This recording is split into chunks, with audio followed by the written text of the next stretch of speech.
Welcome to Fearless Chats, where people bravely challenge their outdated instinctive fears around rejection, failure, and social norms with never before seen and fairly random questions. And of course, a whole bunch of uncomfortable eye contact. My guest is Bruce Van Horn, a writer, speaker, teacher, and coach whose mission in life is to reach, teach, and empower people to live intentionally. We are so lucky to have him on. He is passionate about helping others, the author of 3 books, including Worry No More, which is an Amazon international bestseller. Bruce, I am so delighted that you can join us today for a Fearless Chat. What did I miss there? What do I need to include more of? All of the, and the points, whether or not they're really important, that's for other people to decide, right? I'm just a guy who has lived a fairly typical life and had all of the ups and downs that many people have. So, and I've had my share of fear, right? So, spoken like a true leader right there. So you hit all the great points. The rest of it is all just for resume and impressing people, right?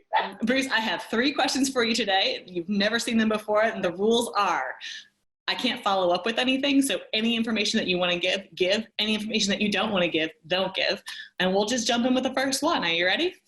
Love it. All right. What kind of sandwich would you be if you were a sandwich, and why? Wow.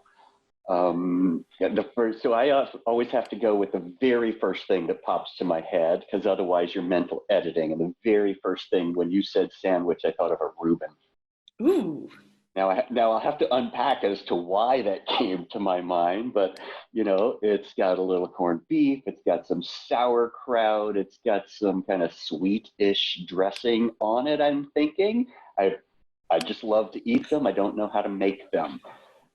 So I would say a Reuben, just because of the, when you bite into a Reuben, there's just this plethora of flavor, so, maybe because of my life experiences, I have yet to meet too many people who I haven't experienced at least some of what they've experienced. So maybe I've had a lot of flavor added to my life, and maybe for the benefit of other people. I don't know. I'm going with Reuben. Love it. It's a great answer. All right. Number 2, what is the sound that you love the most? So it's the sound of sleeping.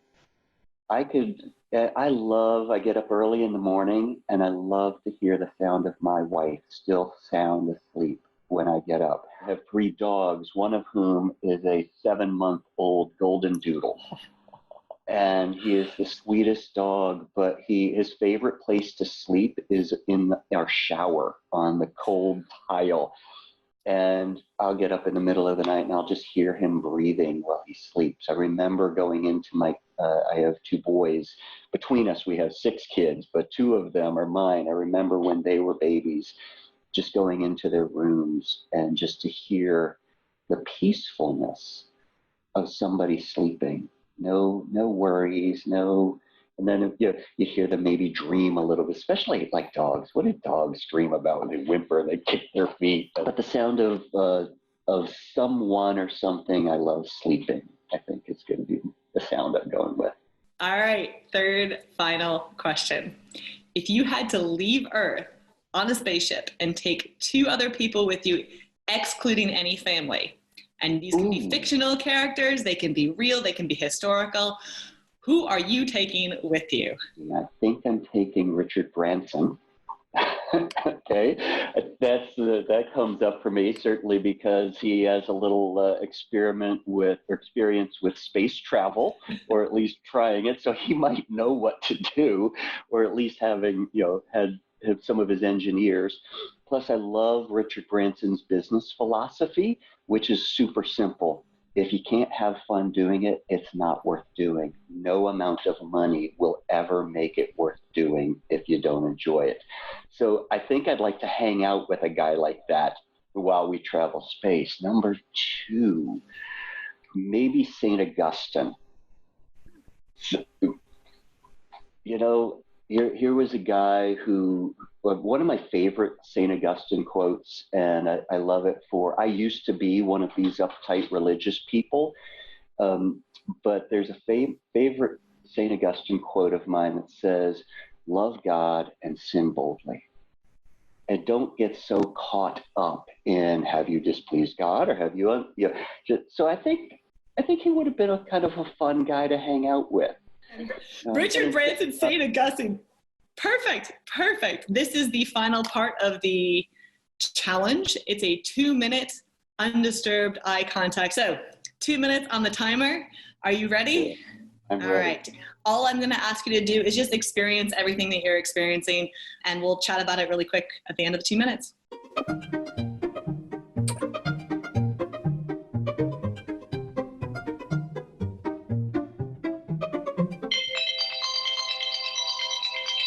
That's it. So tell me about your experience. So I don't know. I'm going to guess that 99% of your people who experience this do it visually. They watch these, but I wonder what it's like for the audio only listeners, because everything is energy, right? Mm-hmm. And in the silence is I forget where I know it was Meister Eckhart. I forget the exact nature of the quote, but he said something along the lines of to experience silence is to experience God. And so to think of silence that way, that there's a deep intimacy and connection in silence, and in that space, that words would actually introduce a toxin. So it was fun. And so as I was watching you, and I knew this within 30 seconds of us being on the video together, just talking about our lives. You're a person who loves being alive. And somebody told me once, they said, wow, you really love what you do. And I said, probably, but what I really love is being alive, and that shows up in what I do. That's beautiful. You actually just made me tear up. I lost my sister to brain cancer, and one of her lines for her obit was she loved being alive, and that is just no truer statement could be made. And I greatly appreciate you seeing that. That's special. You can see that. I'm not one who sees auras, but you can feel, and there is, even over video. I'm not with you. I've never met you, but there is an energy that transmits. Einstein called it his theory of entanglement. Yes. And, long before there was the law of attraction, Einstein in the 1920s was talking about entanglement theory. And back then he would talk about, isn't it interesting how you can be thinking about somebody you haven't seen for years and then receive a letter? Yep. Now it's a text or a phone call. Yep. And he tried to explain that mathematically, that there is this giant unified energy field in which we exist. So that's kind of what I was thinking and experiencing. There was no discomfort. There was no, what is she thinking of me? For me, it was only, should I scratch that little? Well, congratulations, Bruce. You have made it through the Fearless Chat, notwithstanding any stress or discomfort that you might have experienced. You didn't die. Congratulations. Yes. Obviously, you've mastered this art of separating out your fears in your brain from that, like, immediate life-threatening fear from all of these other stories. You said yourself you didn't experience any discomfort, which is amazing. Bruce, thank you so much for being on. I am looking forward to reading your book as well.